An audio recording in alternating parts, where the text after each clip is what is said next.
Of साइडचा बादशाह हे नाव घेताच डोळ्यांसमोर येतो एक डावखुरा फलंदाज। कव्हर ड्राईव्हची अप्रतिम टायमिंग आणि मैदानावर छाती ठोकून उभा राहणारा एक निर्भीड कर्णधार सौरव गांगुली। भारतीय क्रिकेटच्या इतिहासात अनेक महान खेळाडू झाले, पण भारतीय संघाला आक्रमक वृत्ती, जिंकण्याची भूक आणि विरोधी संघाच्या डोळ्यात डोळे घालून खेळण्याची हिंमत जर कुणी दिली असेल तर तो म्हणजे सौरव दादा। नमस्कार मंडळी, ऐका हो ऐका या आपल्या खास मराठी पॉडकास्ट मध्ये तुमचं मनपूर्वक स्वागत आहे। सौरव गांगुली यांना वाढदिवसाच्या मनपूर्वक शुभेच्छा। गांगुली जेव्हा कट किंवा कव्हर ड्राईव्ह खेळायचे तेव्हा तो फक्त एक शॉट नसायचा, ती एक कलाकृती असायची। ऑफ साइडला चेंडू इतक्या सहजतेने आणि इतक्या रुबाबात खेळणारा फलंदाज त्या काळात दुसरा कोणी नव्हता, त्यामुळेच त्यांना God of the of side म्हटलं गेलं। याचे श्रेय राहुल द्रविड यांना जाते। असं मानलं जातं की त्यांनी एकदा म्हटलं होतं, ऑफ साइडला आधी देव आहे आणि त्यानंतर सौरव गांगुली। आणि त्या एका वाक्यानंतर दादाचं हे नाव कायमचं क्रिकेटच्या इतिहासात अमर झालं।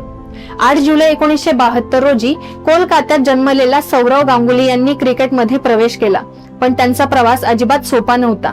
1992 मध्ये त्यांनी भारतासाठी एक दिवसीय पदार्पण केले, मात्र फक्त एका सामन्यानंतर त्यांना संघाबाहेर बसावं लागलं।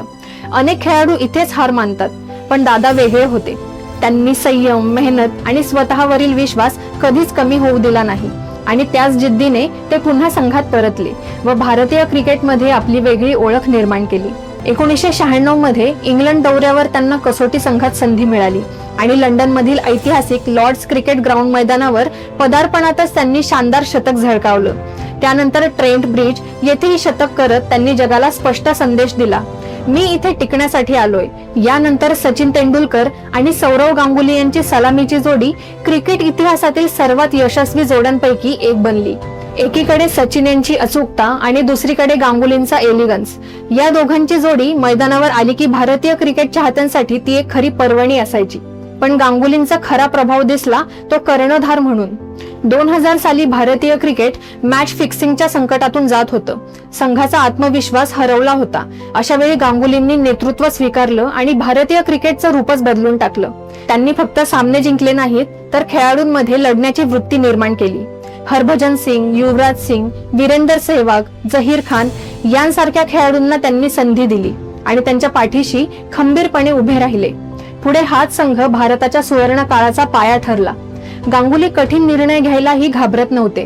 वीरेंद्र सहवागला सलामीला पाठवण्याचा निर्णय असो किंवा संघात तरुणांना संधी देण्याचा, त्यांनी नेहमी भविष्याचा विचार केला।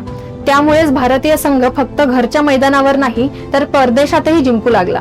2001 मध्ये ऑस्ट्रेलिया विरुद्धची ऐतिहासिक कसोटी मालिका असो, 2002 ची नेटवेस्ट ट्रॉफी असो किंवा 2003 चा विश्वचषक, प्रत्येक ठिकाणी त्यांच्या नेतृत्वाची छाप दिसत होती।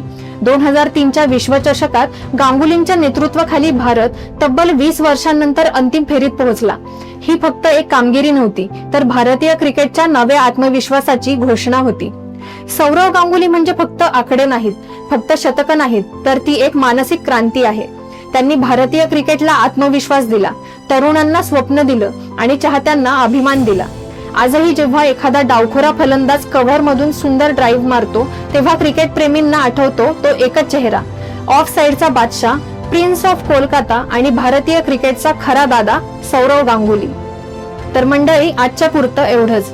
आम्हाला आशा आहे की तुम्हाला आमचा हा पॉडकास्ट अवश्य आवडला असेल। आवडला असल्यास लाईक व शेअर करायला विसरू नका।